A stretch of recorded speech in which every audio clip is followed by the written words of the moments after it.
guys.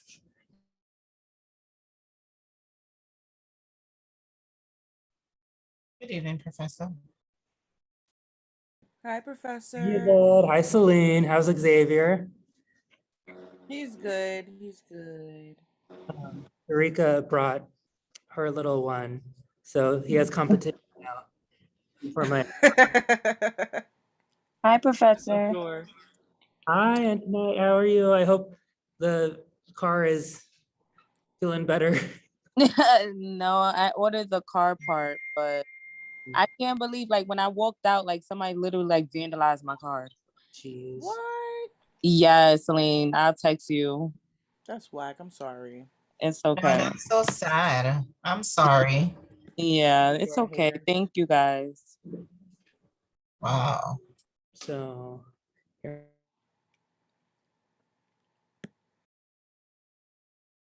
Ooh, it looks so pretty down there.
You can all see me? Yeah, they got it. So, as you know, it's cold as hell outside, so we're mostly on Zoom. So for those on Zoom, hello. For those who were able to make it, thank you for coming. If you don't know me, my name is Matt Caprioli. I teach in the English department, professional writing, creative writing. I'm a co-advisor for the LGBTQ club here at Lehman and an advisor for the student newspaper in Meridian. So if you're an aspiring journalist or if there's something that annoys you, you want to write about it. The other day, vending machines were down and I was thinking about food insecurity and I really wanted an article about that. Things that anger you are fruitful for writing about in the newspaper. So feel free to introduce yourself. Just say hi. Today, I'm honored that Xochitl Gonzalez is here with us, the best-selling author of this beautiful book, Olga Dice Dreaming. And as is custom at Lehman, I don't have Wi-Fi on my phone, so I cannot read Xochitl's biography, but I will just say she is a warm and lovely person who I just met. And she studied at Brown University after growing up in Brooklyn. Which neighborhood? Were you Sunset Park? Sunset Park. After growing up in Sunset Park, went to Brown University, but then studied creative writing at Iowa workshop, which for those who don't know, Iowa is the top. It's like the best writing program. She's really cool, and I'm so happy that she is giving us her time. So program-wise, Social is going to read for 10-15 minutes, and speak with me for some time.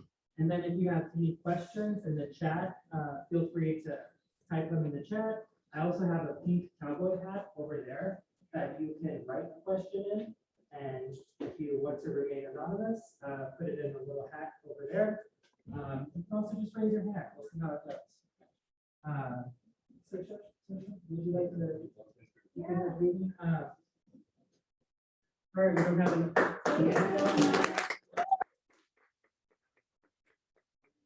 Just by way, because I think it's always, I like to tell people this. I went from like a big public school and then I went away to college and then I did not study creative writing there. And then I did not start writing until like 20 years later.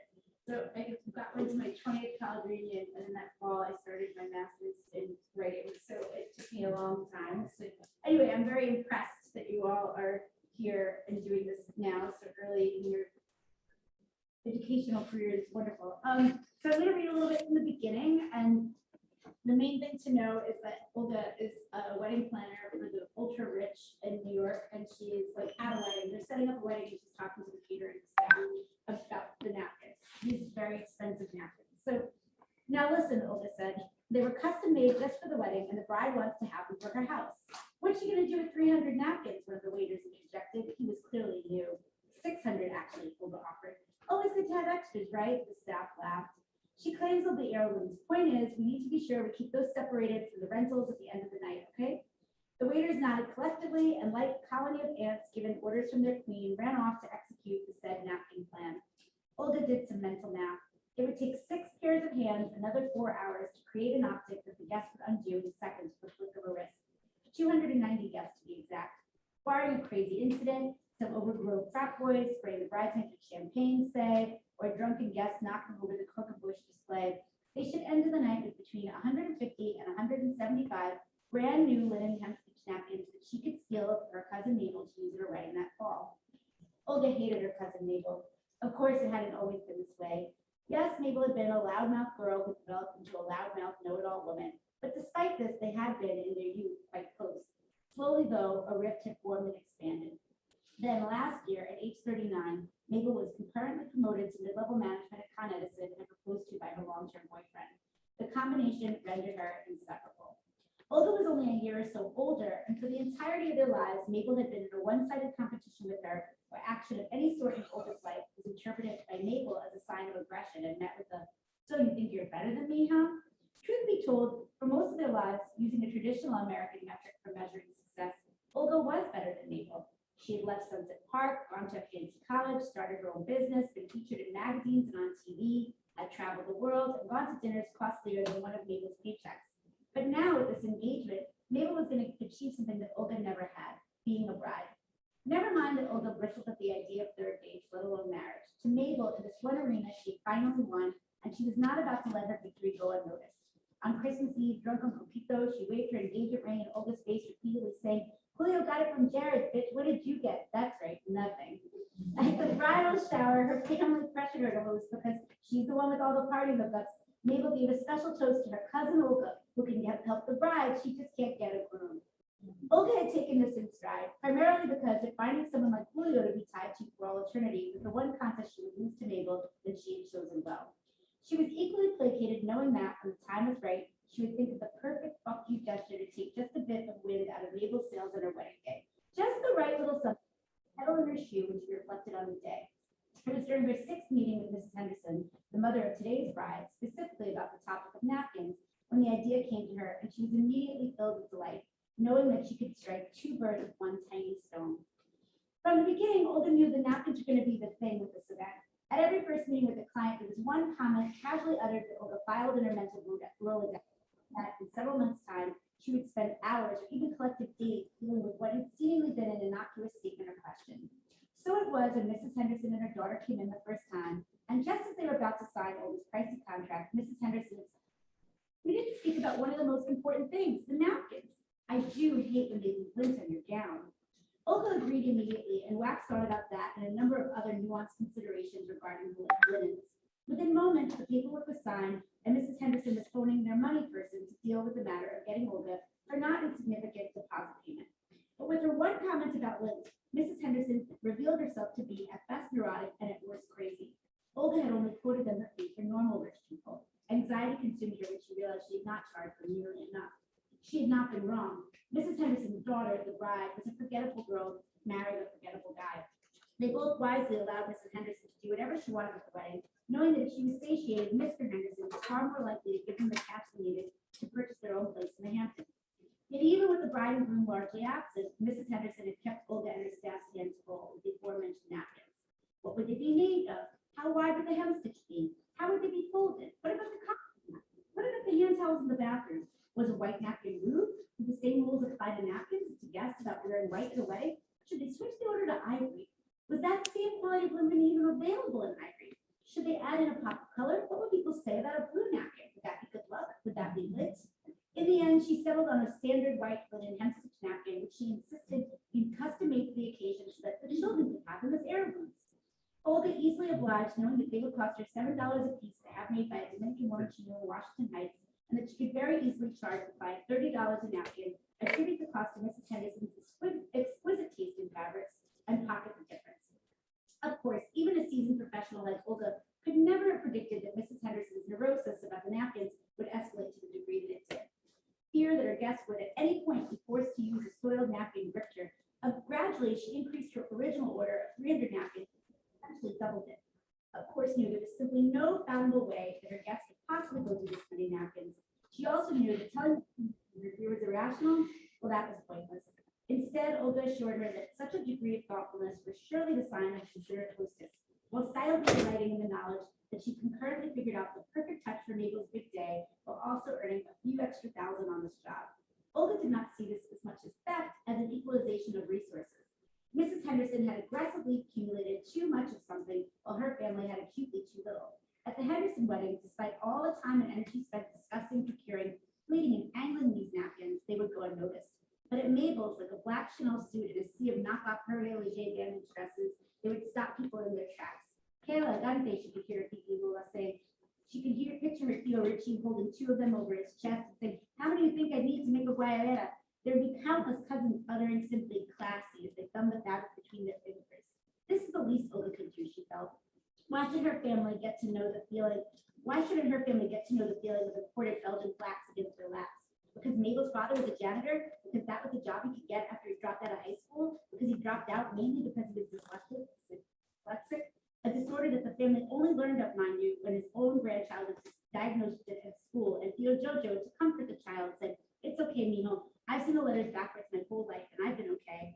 Her family should have to wipe their mouth with $3 polyester rags because Theo Joseph's sister's teachers were too fucking lazy to ask why he struggled with reading because no one blinked at another dumb Puerto Rican dropping out of a shitty public high school. Fuck that. Also, it was doubtless that her family would attribute this elegant touch to Olga, and that would absolutely kill Mabel. Theo Lola, Theo Richie, Theo Jojo, all of them would immediately know that this was something only Olga would think to do. After the cousins said the word classy, then they would say Olga. That was just the way it was in your family. This was her role. Megan, Olga called out to her assistant who was busy sorting through seating arrangements. Megan, at the end of the night, get the soiled napkins to the laundry service and have the messenger to Mrs. Henderson first thing Monday. Take the extras back to the office. Wait, aren't we sending those too? Nope. Olga knew it was coming next. But she paid for those. She did. So if you take something that she paid for, isn't that what, Megan? Because I know I'm doing is executing our client's wishes. Mrs. Henderson wants the wedding napkins used at her daughter's wedding to pass on to her Sunday grandchildren. We're sending those. We're not sending her the 100 or so napkins that will sit in a box in the back of the kitchen unused for the rest of the night. Not only is that not what she asked for, but ask yourself why, after she's so happy with the entire thing, would we advertise to her that we allowed her to wastefully indulge in such an irrational expense? Megan was about to say something and then paused. The suspiciousness in her eyes faded and a smile came over her face. This is why you're the best. You are so right. I wouldn't have thought of it that way, but you're so right. This is why I begged my mom to get me this job. Megan was the most effective assistant that Olga had had in a long time. She was also the most annoying, having come herself from linen napkin stock. Her mother, a client of Olga's, hadn't so much asked her to give Megan a job as threatened to take her business elsewhere if Olga didn't. Yet this is not what grated on Olga. No, what bugged Olga was Megan's insistent application of kindergarten ethics to every situation and her genuine desire to be around weddings. Indeed, while the former quality had the greatest potential to cause trouble for Olga, it was the latter that incensed her the most. It would be very easy to enjoy this profession, Olga felt, if turning a profit were any concern. Eager to move on, Olga changed the subject. When does Jan get here? I want to go through the timeline for tonight. He's not coming, Megan said sheepishly. They're sending Marco instead. To handle the mental minutiae of her job and mitigate the risk of complaint, Olga, like many in her profession, had established a reliable stable of vendors, caterers, bakers, and the like, on whom she could rely to execute at the scale and level that her clientele demanded. From this roster, after more than a decade in business, she had a list of staffers whom she could request. Jan, the best floor captain for one of the finest caterers in the city, was on her frequent rotation. He was, in many respects, her emotional security blanket for her toughest jobs. His elegant appearance, soothing demeanor, and unflappable European accent pleased her clients in the front of the house. His first-generation American work ethic, coupled with the robust supply of dirty Polish jokes, pleased her team in the back. She felt a panic at the thought of facing Miss Henderson's protractor without him. What? But I specifically asked for Jan. Marco is fine, but if I ask for Jan, I want Jan. What reason did they give? Megan cowered. I actually never asked. Olga didn't say anything. Her silent turned on her heel enough to let Megan know that that was not the right answer. She took out her phone and texted Jan to ask why he was abandoning her, and then she dialed Carol, the owner of the catering company, to register a complaint. Carol, with all the business I throw your way, I expect you to accommodate my staff request, and at the very least, give a bitch a call if you're going to make a change like this. But she'd been cut off by Carol sobbing. It was all so sudden, she said. Olga dropped the phone. She couldn't deal with this now. Megan, sensing something was wrong, was just standing in front of her with her stupid, naive, eager face. Jan isn't coming to work, Olga said, because Jan is dead. Jan's wake had left Olga even more glum than she anticipated. The mourners gathered at the funeral home in a stucco-faced storefront on the corner of Greenpoint had revealed Jan's rigidly segmented double life. On one side of the room, beneath an oversized framed photograph of Pope John Paul II, sat his mother, surrounded by a gaggle of black-clad Polish women who Olga could only assume were his aunts. On the other side, below an oil painting of a Polish pastoral scene, sat Christian and his team of mourners, a group of once and future cater waiters, nearly all gay boys whom Jan and Christian knew from their 2 decades living together in the Chelsea lockup. Observing them, Olga was unsure who would greet first. She'd never met Jan's mother before, wasn't even sure if she and Jan were close, but her own Catholic outer-borough upbringing had ingrained in her an unspoken ethical code that required deference to mothers, no matter how strange. The inverse propagating mama jokes. She walked towards the Polish contingent. Mrs. Wojak? Olga placed her hand on the grieving mother's shoulder. My name is Olga. I'm a friend of your son's. I'm so sorry for your loss. Miss Wojak took Olga's face in her hands, kissed her cheek, and whispered something in Polish that a younger woman next to her translated. She said, thank you for coming. She always wanted to meet one of Jan's girlfriends. Oh, no, Olga said gently. She turned directly to Jan's mother and, as one does instinctively when bridging a language gap, raised her voice. Jan and I work together. He He catered some of my parties. I planned weddings. He was very hardworking. The younger woman translated to the mother, but not before throwing Olga a miserable look. After a moment, the mother laughed out loud, looked at Olga and said, "My Jan, too handsome." Olga politely smiled and turned away, relieved that the awkward exchange had come to an end, and she felt a tap on her arm. It was the translator. "Listen, I told my mother that Jan wouldn't commit to you because he wanted to play the field. If anybody else asks, can you just, I don't know, act the part?" She didn't know he was gay. The sister motioned to the photo of John Paul. "It's bad enough he killed himself. She needs to know he was gay." "I'm sorry for your loss," Olga offered curtly, respecting the sister's grief enough to suppress her own vexation. The room she saw now was more battlefield than funeral parlor. At stake was the way in which Jan would be memorialized, with fact or fiction. Lest she come across as sympathetic to the enemy, Olga crossed the room where Christian greeted her warmly. "Darling, thank you for coming. I'm so sorry for your loss." Olga truly meant it. She had dinner with Jan and Christian a handful of times over the years, and while she didn't know Christian well, she had a deep affection for him and had delighted in the playful aspects he brought out in the sometimes sober-seeming Jan. She leaned down to embrace him, inhaling him deeply. He smelled of Chanel No. 5, cigarette smoke, and vintage clothes. His scent recalled that of her grandmother, a woman who, even in dire times, would never run low on either Chanel No. 5 or cigarettes. Christian, a cabaret singer who met Jan while working a club together, had draped a black cardigan over his shoulders and paired it tastefully over the thought with a sleeveless green blouse and a tie collar. In a nod to Jan's Catholic roots, Christian accessorized this with several mother of pearl rosary strands. His face was weary, but his elegant demeanor did not appear smoked. Curly said, stepping back, "There isn't anyone sorrier than that motherfucker. Wait until I catch up with him on the other side and give him a piece of my mind, making me sit with this crazy ass family like this." They chuckled in spite of themselves. How was it possible they didn't know he was gay? Olga, people always thought we had an open relationship because I was a hoe, but really I just wanted to give him one place to have nothing to hide. She wondered aloud, was it the secret keeping that killed him, do you think? "Fuck that," Christian said. Jan was a sad motherfucker. He could get pretty dark. But mainly I think he was scared. A few months back, he found out he was sick. I could never convince that man to get on PrEP. He always had a reason. He couldn't figure it out. He took some chances, tested positive, and I just watched him withdraw. A few weeks later, I found him in our closet. Christian teared up at the thought, but continued. "Isn't that a metaphor and a half? He literally went back into the closet to die. It would be poetic if I didn't know that it was the only practical place in our apartment to do it," Buckle said. "So not only was I the one to find this bitch, now I have to think about him hanging there every time I get dressed. The only considerable thing he did was leave a note on the coffee table, so at least I wasn't surprised. I'm 44 years old. I couldn't have a heart attack." "Are you going to stay in that apartment?" Olga said. "Well, do you have 10 grand to move?" Christian replied. "Because that's what it takes to get into a new place these days. To rent. To fucking rent. I can't even talk about this now. It'll get me worked up." He sighed and fanned himself, and she gently leaned in to embrace him. Olga rubbed his shoulders. She could feel him shaking as he again began to cry. She hadn't factored in how the stress of money must be multiplying his sense of grief. Cater waitering wouldn't make anyone rich, but with his wealthy clientele, Jan's tip money had surely greased the wheels of their lives. "You know what?" Olga muttered. "I should have brought it today, but I have a tip envelope for Jan that I never had a chance to give him. Probably at least 500. "Really?" Jan's gratuity for the Henderson wedding had of course gone to Marco, but the relief in Christian's voice felt worth the $500.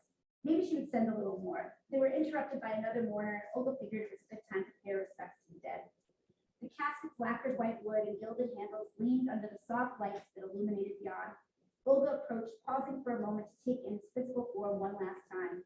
This aspect of Catholicism had always troubled her, the viewing of the dead, a really piss-poor placebo for the matter-of-fact status of his death.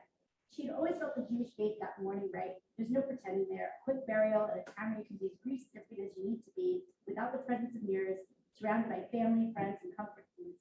The wake struck Olga as a disrespectful farce. It's absurd to think that kneeling before Jan's cold, chemically stuffed body and waxen face was anything like being in the presence of his living self. A self who, if alive, would surely be outside chain smoking, sipping from his flask, and flirting with man or woman. The only thing Jan and the body in this casket had in common, Olga thought, was the suit, which was impeccable. She knelt down with the intention of saying a prayer, but her mind wandered back to his mother, grieving a child she only sort of knew. It's a myth about motherhood, Olga felt, that the time in utero imbues mothers with a lifelong understanding of their children. Yes, they know their essences. This she didn't doubt. But mothers are still human to eventually form their own ideas of both who their kids are and who they think they should be. Inevitably, there were disparities. Some mothers, like Jan's, simply wished them away, no matter how glaring. Others, like Olga's own mother, forced on them with laser precision, feeling confident that with enough effort, the gap could be narrowed.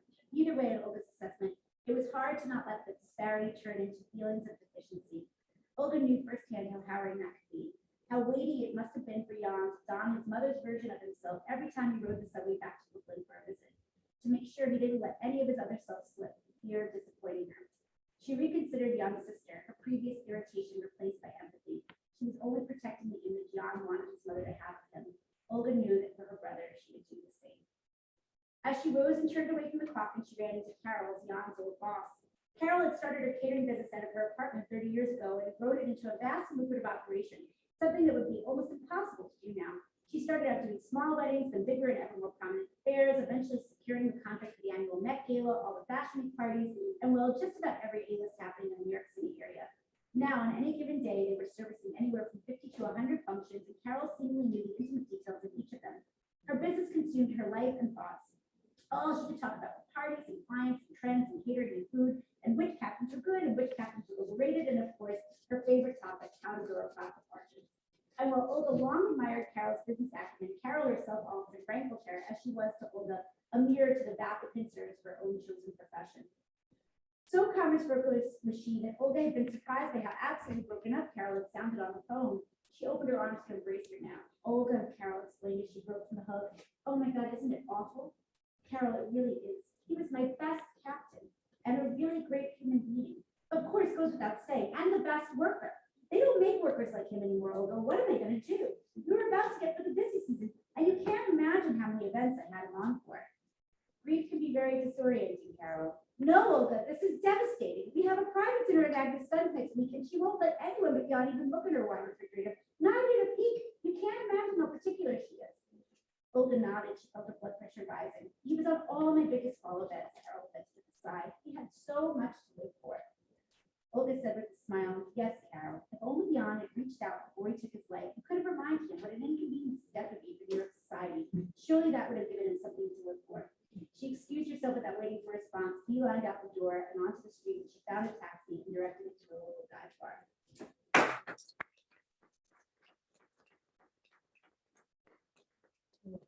That was beautiful. Thank you. Ashley, which chair is better? Oh, yeah, which People chair know is what I better? look like, so we're. It's right in the middle, so both chairs work. Okay. We're good. Yeah, You can it's- see it? Okay, We can awesome. see the whole thing, yeah. Thanks, everybody, for coming and on Zoom. Yeah, that was so, I have a million questions, but I figure, I have 7 prepared questions, so it might be more fun if we make it more like interactive. Yeah, cool. I'll ask a question, and then if there's a question in the audience or on Zoom, you can ask. Yeah, First of all, how are you? I'm good. It's fun. I've been doing shorter readings, so I got to read a little bit more today. I was really longer today. It's fun. Oh, I love Yeah, that. it's fun. I was pretty good about it. So the first question, this week in Special Topics 364, Writing for Literature, we're talking about how others are essential to the writing process. You need co-editors, you need mentors, you need that one friend who tells you what you set them as motion. Yeah. And you need that other friend to tell you, no, you're good, like no matter what, to give you that constant, to uplift you. So I was curious, who are a few people that were invaluable to you in writing this novel? Yeah, it was funny because I wrote the first half of it in Brooklyn before I started graduate school, and I never written really fiction before, and so I was very nervous. And so I would send my childhood best friend, who kind of grew up with me in Sunset Park, and my sort of best friend, who I just respect a lot, and she's very brilliant, Latina, who aren't writers. But I would send them like every 25 pages, like the first 100 pages, like, and I'm like, what do you think? What do you think? And then I had this tiny writing group that I had like 3 people, and one woman who's still a very close friend of mine that I met at Red Loaf, actually, and she's an Afro-Latina, also grew up in New York, and then the other guy was kind of the random white guy from the South, but like it made for like, Interject, right? Those yeah, is- Red Loaf, the Writers Conference. So So that was the there- first thing yeah. I did, where I decided I wanted to write. I wrote an essay to apply to Red Loaf for nonfiction, and then that was kind of when I got my bearings, like what this could be or what maybe I could make of it.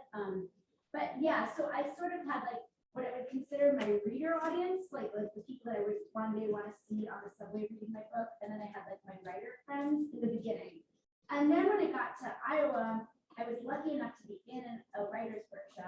and I handed in the first like 200 pages, like it was a novel workshop, like where everybody's workshopping novels. And interestingly, like the two readers that I sort of like would say like I glommed onto there that have became my real readers for this were my friend Ife, who's actually never been to New York, not like from Nigeria, moved to the States just to go to graduate school, but I really resonated with what he was taking from the themes, if that makes sense, and if he felt like he understood the world building. And then my other classmate was my friend Alonzo, who ended up being like my third. We read it like 3 or 4 times, and he's a queer Black man, and I really appreciated it because at times like there was a period where something wasn't working in the other storyline, and he was the one that called me on it, and then and I fixed it a very different way than what he suggested, which is what I think is the interesting thing about readers is like sometimes they identify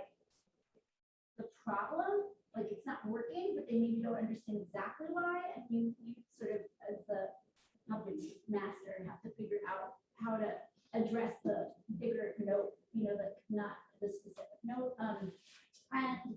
And so that was definitely like my core team. And then I had my friend Yar, my friend Walter, just kind of were wonderful readers that just gave good feedback and notes. But I definitely got feedback from readers that I appreciated. It just wasn't. I didn't. In the response, I didn't feel the connectedness. Like I think when I felt them connecting deeper with what I was trying to do, like it made me much more open to like engaging with the critiques. If that makes sense. Emotionally, yeah. And then my agent, when it came time to actually sell the book, I remember actually getting a little ornery. I love my agent, but that she was like coming back with like things that made it more marketable, if that makes sense. And some of it was good. There was like a little bit more. I mean, I'm so sorry about my potty mouth. I really apologize to my mom, but that was fine. But there was some like sex activity that like was more explicit, and she was like it could be taught in upper high school if you can take this out. And I had to like weigh, do I want this scene in here or do I want it to be taught? I would reach a wider audience. And I think I opted, there were reasons, she would give me reasons, but sometimes I would bristle because in the beginning I would bristle a little bit at some of the feedback because like it felt like I'm like, I don't know. At that point I was very protective of like what I wanted this woman to be and what I wanted this man to be. But particularly with her, I wanted her to be 40-ish and still have like, an intriguing sex life. Like this was a part of like this storyline is kind of the hiding of that. But like anyway, it was yeah, but I definitely had a team that I leaned on of readers. But I always feel like, and I'm working on my second book now, I still have the same two like non-professional readers. Like especially now that I've gone to graduate school, and it's such like a snot, I say this in a loving way. It's like a snotty environment. Like it's a public program at a public university, but it's like very rarefied. And my best friend read like the first draft of the first 100 pages of the next second book, and she's like, "Oh God, there's too much Iowa in here. Get it out of here." Like it's like too she's like get it out of here. So I think you can get overly clinical, like mechanical in some way. Like at one point, my last semester, I fought with one of my instructors because I was like, "Is this a master in fine arts or a master's in fine mechanics?" Like whatever. So I think like it's good to have those people that respond to your voice versus like the precision of your sentences, or like, oh, your POV slipping. Like sometimes if you are in it, a book can be a hot mess, and if it works, it works. It's like so. Yeah. I have like 10 things to say to you right now. Yeah. But I'll stick with one.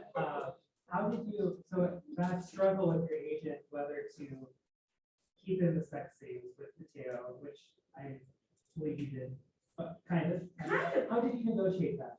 Well, need to actually, what be I more ultimately explicit? I think that this is a very politically mission-driven book for me, and I sort of decided to lean on personal biography that I don't know that I would have wanted to lean on, except that I thought it was a great vessel to make people get clear up with the economy. And so ultimately, I kept having to think about why was I writing this book, and it was like to highlight the sort of dual diasporas that are happening because of gentrification and because of I'm just gonna be, do I need him to be like particularly stimulating her on a street corner, like in order to like make you understand that they're together? No. The funniest part is that then I kind of just decided, and this happened when I was working on the adaptation, the pilot adaptation. I kind of actually decided that it was a good challenge, and that how can I create intimacy between people, like two people that have challenges with intimacy, where what we feel, because people are, it's a very sexy book, and I'm like, actually the only graphic sex, or the only physical sex stuff is more with her and the other guy with Dick, and that actually what you're connecting with is their emotional intimacy. And so like it became kind of a challenge, like how can I make it feel that they're very close without writing them close, physically close, and because what we are responding to is them finding this emotional intimacy with each other. I mean, it was just brilliant how you hinted at the intimacy. You're like, oh, true, oh, it's like, But the the socks the and stuff. socks. Yeah. I love the socks on. When Olga gets some action after the Noir bar, Yeah, I just love that. yeah. It's not a question. just a Yeah, comment. Any questions so far in the audience? What are y'all thinking? Pablo, thank you for picking up the pizza, by the way. Yeah, Roy. Anyway, it's a pleasure to meet you. I read your book. I loved it. Pretty much one of the, out of all the books I've had to write in college so far, this is probably my favorite one. Oh, thank you so much. I'm an inspired writer myself, and this is more of a comment, but I like how you handled the relationship between Olga and Mateo, because the lack of like physical intimacy with them when it came to like that kind of thing, it kind of just showed me more that their relationship was more on the emotional aspects. Yeah. It was less about them being, I mean, sure, they both know that they're both hot. They make that very obvious. But the connection that they make, it's more on the emotional level. And I've kind of come to a realization as I read that book, because I don't know why, but I felt more of a connection with the two of them, and for other reasons that I've recently come to an idea about myself. Thank you so much. And I just, in case in your Zoom, just sort of talking about the intimacy without the physical intimacy. But two things, by the way, like just by way of like an inspiration of that, there's just a weird sketch on Speakerbox The Love Below on the Andre 3000 album, and it's like it's in the morning after he's like had a one-night stand with somebody, and he's like thinking, he's ruminating on what he thinks she's thinking, and it's like that he actually had this really good time, and blah, blah, and you never hear them together, but like you get in the morning after, and that moment, like it's like those moments when it's actually more vulnerable than actual sex, like are really interesting moments to write. Like I think like the moments before and after, when it's like, you know, like I think one of the most intimate moments in the whole book is when she needs to pee and he doesn't want to let her into the house, like because it's like he just hadn't let somebody in the house like in so long, and like it's like this like it is a penetration in some other way, but like yeah, it's like an emotional kind of, yeah. I'm one of the annoying writer people who ask questions like, have your thoughts on point of view changed after writing? Oh, I did like that question. You know, I still am very happy with the choices that I made about POV. And I know that there are people on the internet that don't understand why Dick got a POV, for instance. Like, and I was very, okay, well, two things. I arrived at the multiple POV. I knew I was going to do the mom's letters. So there were already two POVs. It started with just over, but I knew I was going to do mom's. And then I started thinking about just siblings and how different siblings are, and especially in a, I don't know a better way to put this, not an immigrant family, but an ethnic family, like where like the relation to a mother culture, and that you can, as you get further and further generationally away from the mother culture, like how an older sibling can have a better command of the language or a closer tie to like whatever the home land is, like that, like maybe the younger sister doesn't have, or the younger sibling, and that was what I wanted to illustrate here. And I also realized that like they would have different thoughts about their parents, and I was like, and I knew the journey he was going to go on, and I didn't want it to just be through her POV.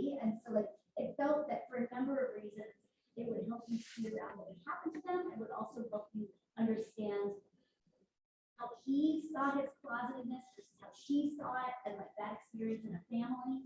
Like, and so I realized that it was really both of their stories and both of their stories in relation to their parents.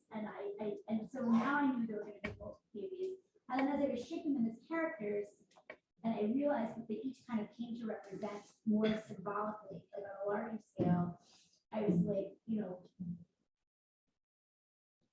Vieto is sort of the, like, you know, kind of statehood assimilationist, like, you know, and Olga represents less a political viewpoint. Like he's like the diaspora region, right? Like where it's like coming from a very like American place, it'll all be okay. And like, and she in my mind represented more of just the Origua, and the mom was like the land itself. And I felt like you couldn't tell the story then without the POV of the United States, and that Dick ends up being symbolic of sort of this ambivalent harm that can happen when you have like a passive harm based on like kind of passive entitlement that you really you're owed something by some place without, you know, you want to, you don't leave, like, and that sort of thing. So I feel good about the choices that I made. I think now I have to, as a writer, just kind of keep being like, I think it'll be a greater challenge for me to have one book with only one POV. Do you know what I mean? Like when I think like sticking to that will probably be a harder thing. The book you're working on currently? That's still already two POVs. Like, you know, like it's like I think one day I'll get more confident and be able to the way to do that without the way to get around and see the full story without having to like, and but for me, I also find it challenging and fun as a writer to like get into the heads of those different, yeah. We have a question on Zoom. Yvette says, how do you feel writing this book? Did you ever think that it was a little too emotional for you? That's a great question.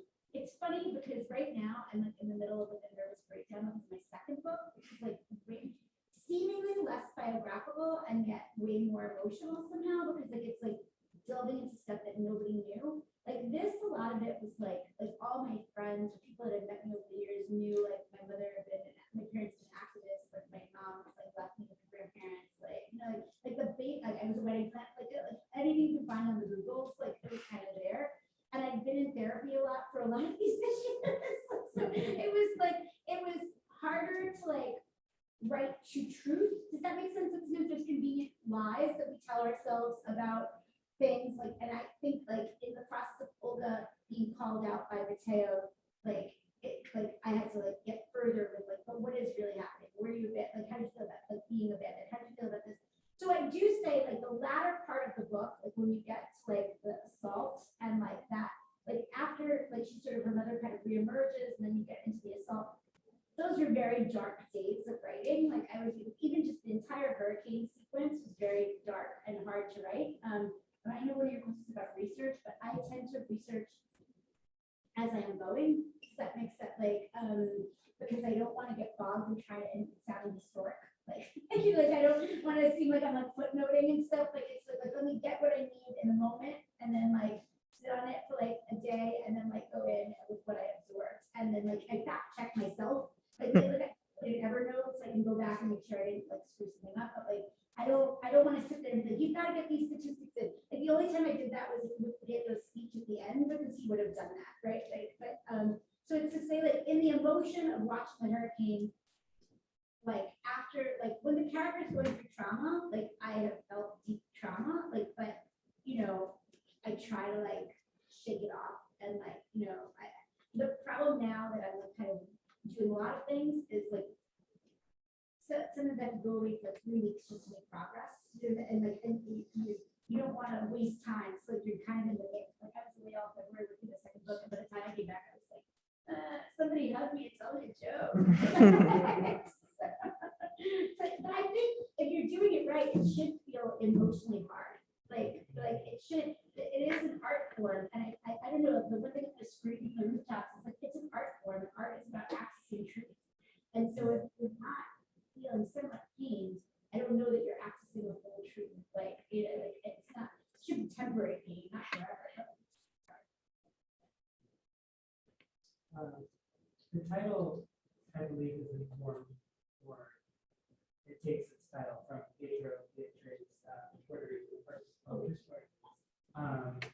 We're gonna read that after, like, next week. But could you talk about when did you encounter that poem, how it informed this book? I wish we played it earlier, because when you read it, it is so powerful. Yeah, it's so And, powerful.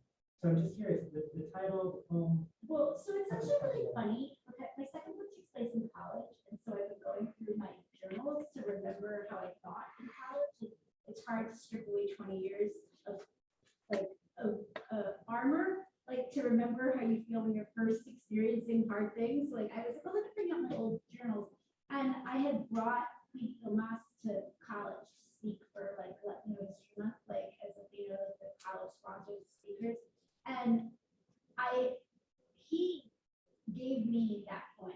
And that was like, he gave me like a bunch of these, if you never read these poems, you have to read these poems. And then I had grown up going to the American Poets Cafe, but like, I actually hadn't remembered that specifically when until I found it in my diary the other day. But then when I re-encountered it and remembered it, and the way that it shows up here was because when I got the idea for the book, I was reading this book, I talk about it in the acknowledgements, called Battle for Paradise, which is all about disaster capitalism, post-Maria. And I was listening to the Hooray for the Riff Raff album, Navigator, that had come out in 2017. And she, in her song Balante, she has the audio recording in the middle of it. It's not the entire thing, but an excerpt. And then, of course, I was, oh my God, that poem. And then I went and I was like, I know the title needs to come from this poem. And part of that was because what I'm concerned with as a writer, as an artist in general, and in this book and going forward, is like, we're not taught our history, and that is essentially like cutting us off at the knees of our own strength, right? Like, and so like, we think we have to be the first person like that's doing something, and we don't understand that there's a lineage that's supporting us. And I wanted to like reconnect the dots. Like there was such a gap, like Latinx writers, Boricua writers, like there's such a gap in the marketplace, in the literary space in particular. Like our poems were spoken and not always printed, and like, like, and our music is oral, and like, and I think it was like to connect the bridge to that brown arts movement, that New York arts movement, that brown power movement that has not been fundamentally ingrained into our history. And like, let's see that we're building up something that already existed. And it's that sense of pride that I hope that comes in the book overall. no, that shows. I read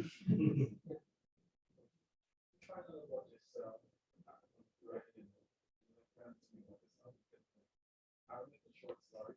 Yeah. I'm an art person, and I found myself on myself. Yeah. Reading this.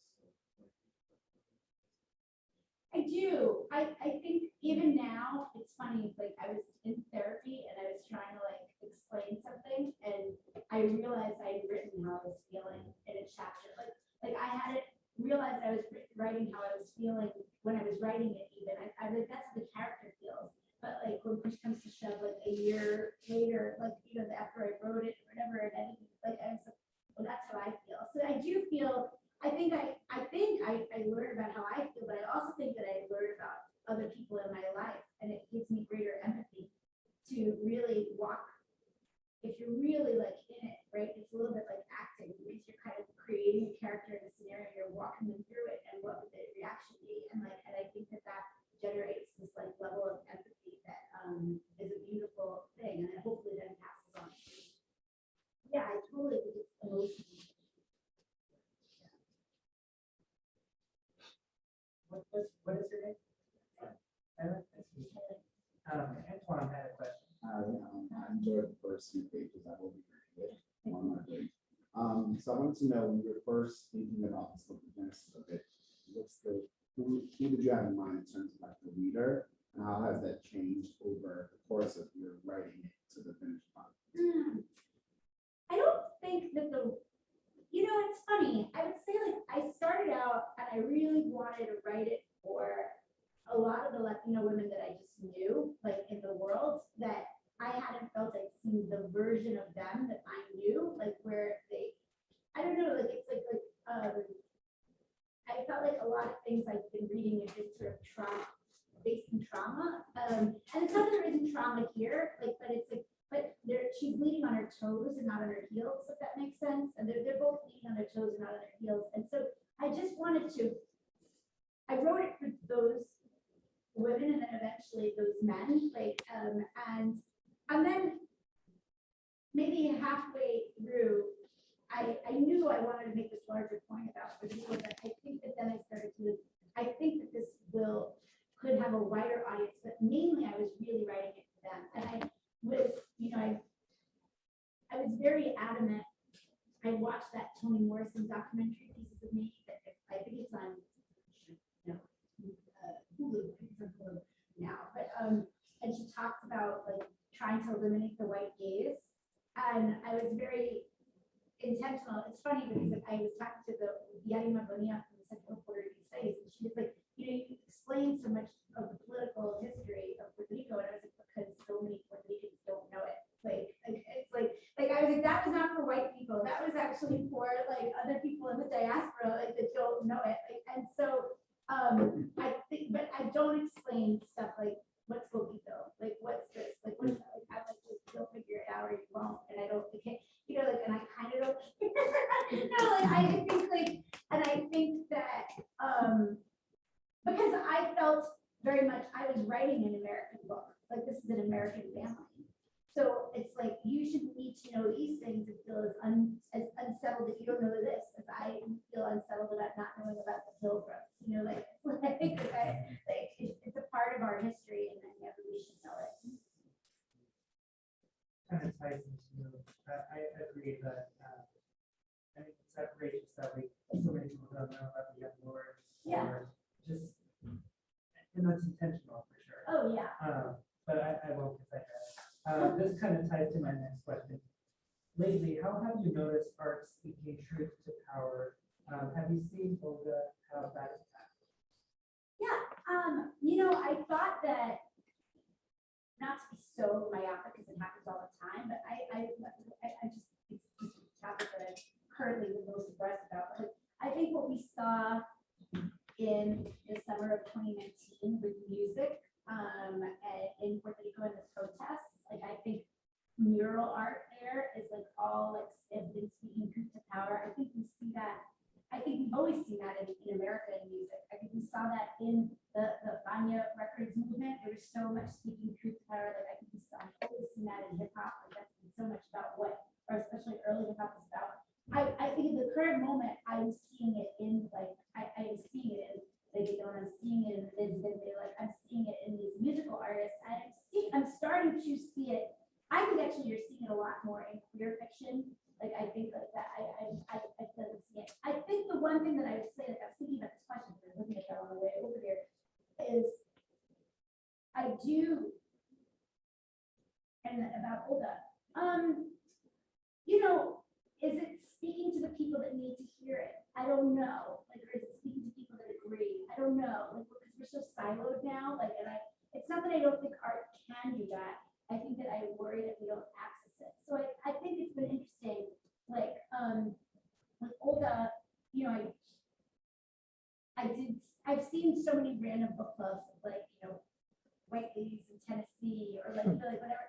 And I just imagine that there's a certain liberal bent that they would even pick up the book, but like I think there's a certain change of mind or of awareness. I don't know. I think it's funny. I always said I'm always like, I can't believe like if you get to the end of this book, like, if I was to have a problem, I'd be outraged. I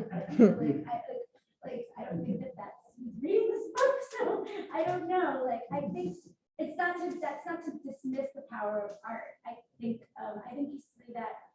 I just do wonder that sometimes the way we consume culture now is so siloed. Like let's say, like in that I don't know that it always pushes past in that way.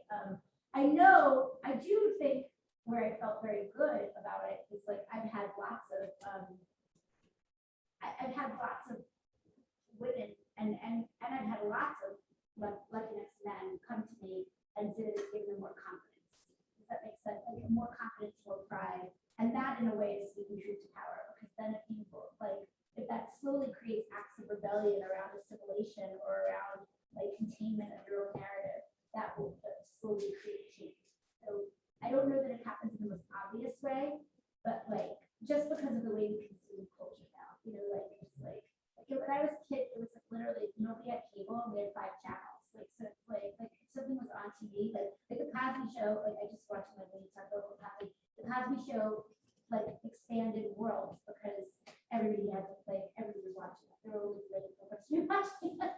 I just don't know if it's the most direct way that I used to think of.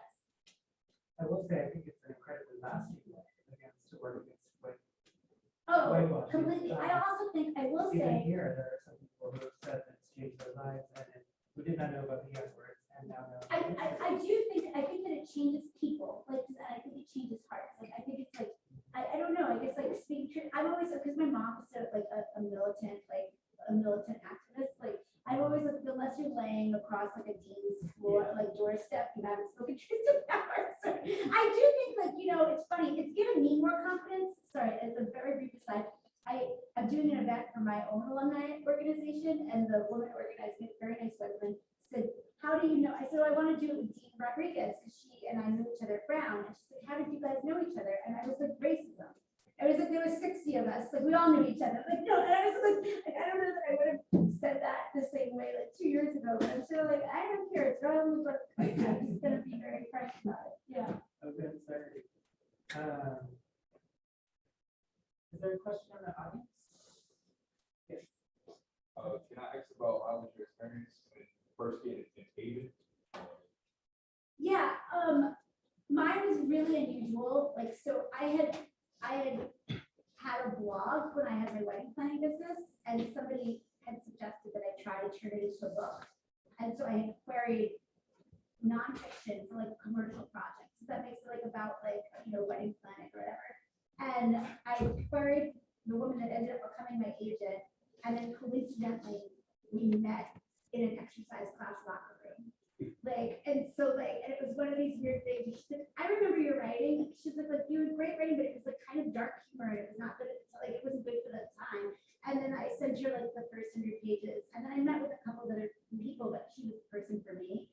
So, you know, it's an unusual. I don't know if it's the most helpful story, but it was like the guy had done that process, and she liked my writing, but didn't necessarily think the topic at the time was right. And I think that the only thing that I will say to take away from the story is sometimes you query it and you don't get like responses. It doesn't mean, or positive responses, it doesn't mean that there's anything with your writing. Sometimes it's like the agent might not know at that moment that how to take it to market. You know, because if there's a commercial business, like, so, you know, the difference between when that happened in 2012 versus when this happened in 2019 was a whole universe of change in the world, right? It's like you could have a dark book about writing.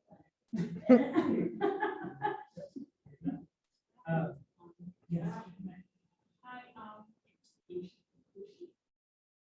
so I studied, or you know, we reviewed your book for our club, and I enjoyed the short chapter on the border, and I like that. Well, I was kind of surprised, but she got me hooked when she invited the border to her house. Yeah. Yes, and that part really got me. I enjoyed it. But I want to ask you about reality TV. Yes. So when you were writing that chapter, was it you really speaking? Was it how was that? Well, and it's funny that you say that. Yes, it was. It's like I definitely had done that. And I think that actually some of that language I took out of a personal essay that I'll never publish. Like, and I felt like I was alone. You know, I decided I was gonna allow Olga to be me without therapy. So like I started going to therapy when I was 30, and like this was like I started this book when I was like 41. So there was enough years of change, if that makes sense. But I thought, I think that was a time that was. It's funny. It's like the ways in which, you know, a Latino friend of mine said that it took her a really long time to read the book because she's around my age. She would have to stop and put it down and think about tiny moments when she had compromised herself.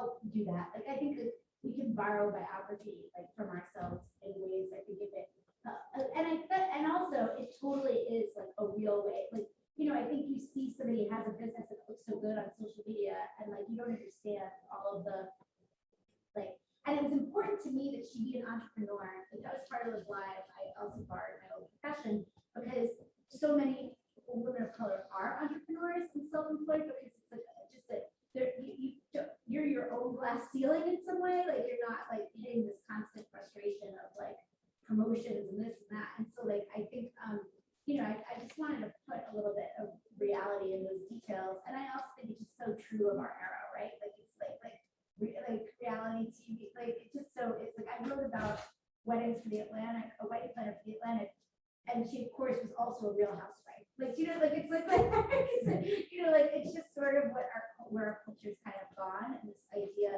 I think the line is like, she mixed up the American dream of fame with the true American dream of wealth, right? Like, and she never made that mistake. Yeah.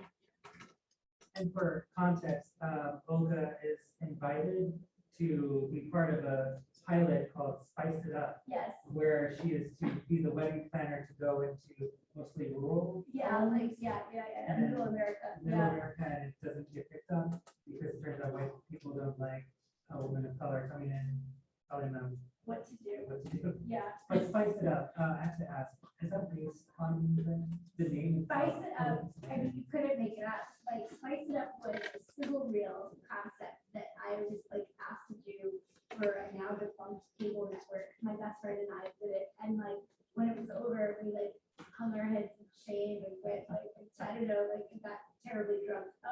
Yeah, no, and like, it's like, you don't realize it's gonna be as bad. It's like when you see it, like, and it's turned into like a joke between us. Like, we're like, it's cause like sometimes, because like I am so passable, I get invited to be on a lot of committees. Like, it's like I check a box, they make everybody feel really comfortable. And so like, I always like, what do you think this is about? She's like, I don't know, but I think you're gonna ask me to spice it up when you get there. Like, it's nice. It's become like a euphemism for like performing, for performativeness in some way. And I think I'm increasingly less inclined to ever do it anymore. It's lovely when that can become like I'm thinking of this poet, Toy Garrett. She once wrote, joy is an act of resistance. Yeah, totally. I feel like that's a beautiful example of that. Totally. Yeah. I totally get that. It's funny, like, it's like, and even that, like I was just saying to somebody earlier, there are parts of the book, like that scene with the audition for Spice It Up. I read that. I would never read it. I went to a place for like, it was like 75 like professionals and moms, like it was a private event, and I read it for them. I would never read it in another group. Like, I would only read that for them. Like, does that make sense? It's like who is your audience and how are they receiving it? And like I knew that was like, in that case, it's like everybody's gonna think about all the time that they've been metaphorically made to spice it up, and like, and I was this is okay here. It might not feel okay in another. Yes, I am Shane, I'm a professor here. Oh, How do you pronounce your first name? such a, Sochi. yes. Okay. I have two questions. One comes from a student. They want to know, what did you want to transmit with the cover of the girl on the book? Oh, And yeah. what does it mean to you? I love her so much, and I sent like very excruciating mood boards to the design team and the marketing team at Flatiron, and I'm sure they thought I was nuts about like with like an historic lesson in the Puerto Rican flag and what color blue means independence and what color blue means first nation. And so they came back with this, like a couple slight variations, and everything does mean something. So this is obviously like the skyline of Brooklyn is in her body, and then the green is the Tierra of Puerto Rico, and the pink is the hibiscus, which is the flower of Puerto Rico, and then the blue is the blue of the independence flag, and then the stars are from our flag, obviously. So it all does mean something, and then even the whole kind of like Andy Warhol-esque thing that's going on, like it's more of an homage to like street murals, which are such a big part of, as we all know, like in the Bronx, in Brooklyn, in Puerto Rico, they're huge. And so like I wanted it to kind of pay homage to that. And I've been having like weird anxiety because usually they change the cover when the book that comes out. And like so I don't know what's gonna happen, but I love her. And she just did such a beautiful job. I have a second question, it's a craft question. So in your interview that we got, in the email, I saw that the last question was about the process, and I really love that you were talking about some of the novels that you read. That was so fascinating because as a writer, I know we are confronted by, which direction do I go in? Where do I start? How do I do this? Like, it's a big project. It's not a short story. What goes first? What goes in the middle? What goes at the end? And so, why those books? Those ones you mentioned, which I can't remember all the names, but I probably mentioned Fortress of, but is it Propriet? Okay. I probably mentioned Fortress. I always talk about Fortress Sociology by Jonathan Lethem, which is like one of the first, I think of it as one of the first gentrification books, like because it came out in like 04 or 05. And it's big and weird and it's like magical realism. And then I reread the Russian Debutante Handbook. I'm sure that it probably talks about that by Gary Steinberg. And that I reread because I remembered it being very funny, but it also dealing with multiple worlds. Like he's like a Russian immigrant in New York, also kind of returns to and then goes back to Russia. And so like you're kind of in two places. And then I reread, like I know the Bonfire of the Vanities, which is Tom Wolfe. And I reread The Sellout by Paul Beatty, which if people haven't read it, it's like, oh my God, that book. Like, I love that book. I read that for voice because it's completely unapologetic. It's absolutely taking up prisoners. It's straight satire. Like, it's like TV satire, but it's straight satire. And it's hyper local to like LA and unabashedly so. And so like, I really wanted to go in, and that's actually first person, it's very like, it's relatively slim first person, but yeah, I think I was looking for different things in each thing. Like, I think I was looking for like sense of place. I think I was looking for voice. I think I was looking for scope. I think I was looking for things that I wanted to not leave on the table. Like, I went to the Tom Wolfe because of class. Like, I remember that book just going so broad about class and just worlds, like the multiple worlds in one city. So yeah, I think I go hunting, if that makes sense. Like, the other day, because I worked on a second book and I reread The Shining, like, right, because it's like about, there's an aspect to that book that's sort of about like emotional claustrophobia in an abusive relationship, like a psychologically abusive relationship. I was just curious about how was that written, like I went in not for horror, but like for that other thing. You go hunting kind of. Yeah, for me, that's yeah. So unfortunately, we're about that time. I just would like to ask you one more question. Yeah. And I'm going to combine two questions. Okay. What advice would you offer to straight writers who wish to portray LGBTQI+ characters? And Latinx has recently been trending on Twitter. Yeah. Tucker Carlson, I imagine, would ridicule the word. So I wanted to ask first, advice for straight writers on writing queer characters. Second, what are your thoughts on Latino versus Yeah, Latinx I read that article. notions Yeah. of authenticity? Yeah. So I think about writing queer characters, I think that first of all, why are you including the character in the story? And I felt I couldn't write about my community without writing queerness into it, because I think that I've never grown up around New Yorkers, Latinos in New York, like, where there's not been spoken or unspoken queerness in the mix of things. And I wanted that to be a part of the conversation. I thought it was an important part of the conversation. So therefore I knew I had to have these characters. So I would just say, like, is it imperative to the story? It's funny because like, I've been having grappling with the same thing in a different way.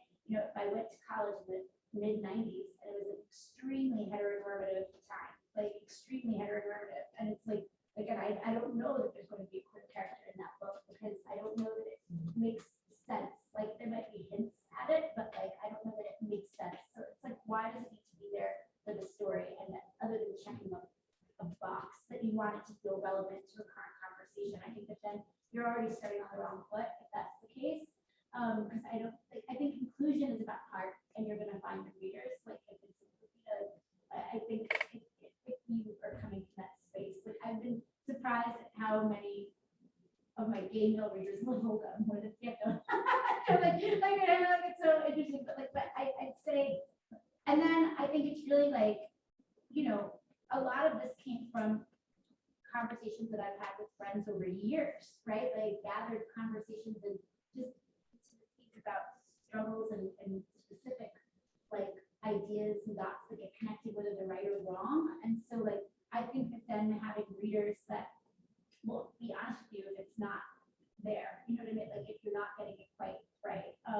So I don't know that I don't think if I hadn't known many men and women like with and Lola, I don't think that I could have written them. Like, but I think that I suppose there's a certain amount where you can go out and talk to people. Do you know what I mean? Like, and talk to people. And I think that is, I would just say like it should rely not just on your made up feelings. I think it should rely on conversation, but like an authentic conversation. And knowledge. For me, it didn't feel like a research mission. Does that make sense? Like it's like it was just kind of organic throughout the course of my being a 42, and it also felt necessary, and it also felt like I could have a base. I was very open to people telling me like, this is too much happening. Like he doesn't have enough space here to deal with the fact that he's like coming out of the closet. Like I was like, a friend told me that there's not enough, he doesn't have enough air time here to deal with this. And I was like, okay, and that's great. No, that I went back and I fixed it in a very different way than I think that I thought, but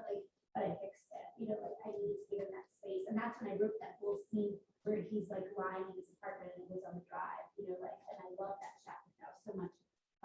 But it was not the emotional truth I think I was able to get to just by, and also it's like, what are we talking about? We're talking about why do you not feel like we're able to be who we really are, and that's like universal.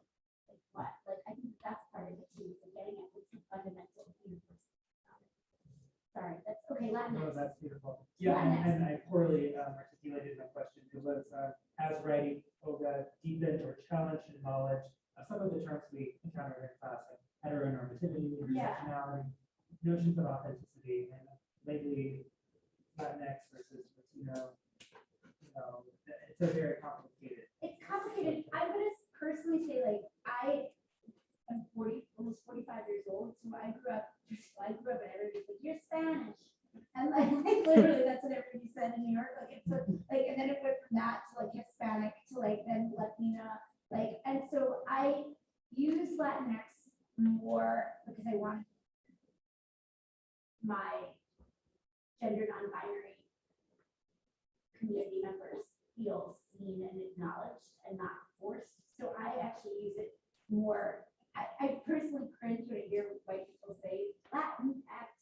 Like it's like very like it's sort of like it's so awkward. Like it just sounds so awkward. But I understand the beauty of it. And so like, now I notice that people are saying like Latin more. And so I go with the flow, and I think one of the things that somebody said was in that article that you sent me that I know the class read is like I use a bunch of different things. Like I think I use it, and I think that I use a bunch of different things in writing. I tend to say Latinx, and if I'm talking about myself, I tend to say Latina or Latinos, like because it comes off my tongue just a little bit more easily. But I was mainly conscious about it being inclusive to everyone. And I think in terms of like, I don't know, I think I was very proud of the book because I didn't set out to be like, I'm going to write an intersectionally feminist book. But I think it was like, I'm going to write a book that's pro them from a perspective of a woman, right? Like, and women, like ultimately, like you can't help but start to deal with their money, their family, their children or lack of children, their partners, their brothers, their siblings, their communities. Like that is part of the journeys that you have, like you're a part of so many other things. I think you were going to ask the quote, like that's part of why I picked the Marie Gestapo epigraph.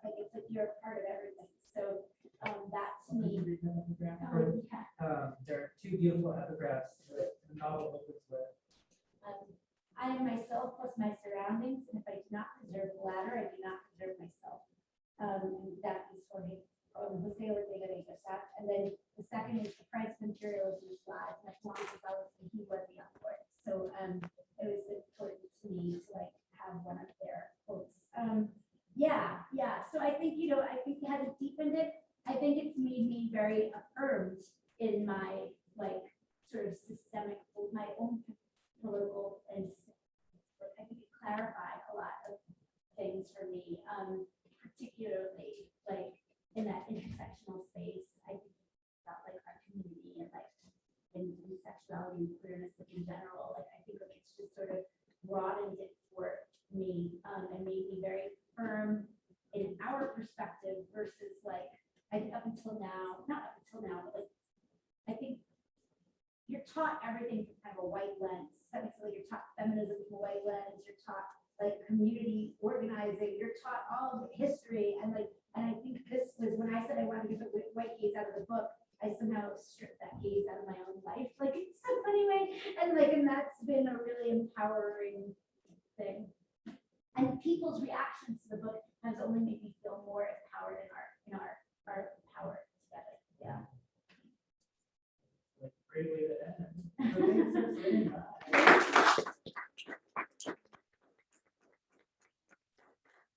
Thanks for coming on Zoom and there is a recording. Okay, beautiful, beautiful, beautiful. Look at our-